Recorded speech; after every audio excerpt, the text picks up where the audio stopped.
代替每年就要公司化咯，但是即马咧产业工会咧所来提出质疑，伊讲伫咧公司化进前，其实有真侪人离职，所以伫咧卡手无够的情形之下，代替所来禁止人请特别休假。针对这项指控，代替是讲，因为大家请假拢是伫咧同一个时间，所以目前其实即个人力呢是有够的。未来伫咧代替公司化了后，也会继续来招考。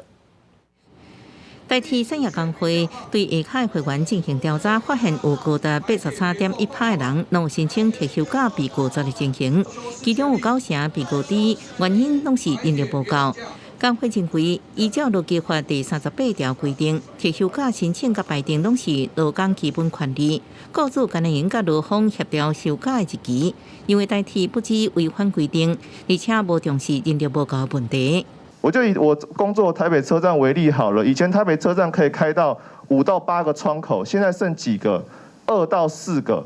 工会阁质疑，依照代替目前专业编制，上常常休袂着假的副站长人力经人是万变，代替应该重新评估，是不是因为公司化进前开始有离体制的情形，地数人力开始出现缺口。不过代替回应，这是因为员工请特休假集中伫假日运输高峰期，才有安尼情形。假日是民众的需求最尖峰，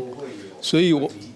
我们的同仁又很希望是假日休假，所以这个就是产生说为什么会请假的时候有一些落差，就没办法全部准的原因在这里。代替回应因应公司化了后，针对需求，目前已经在进行盘点，今年也会招考。针对员工反映特休假被拒绝，未来加强甲员工的沟通，也鼓励较早安排特休假，方便人力的调度。记者综合报道。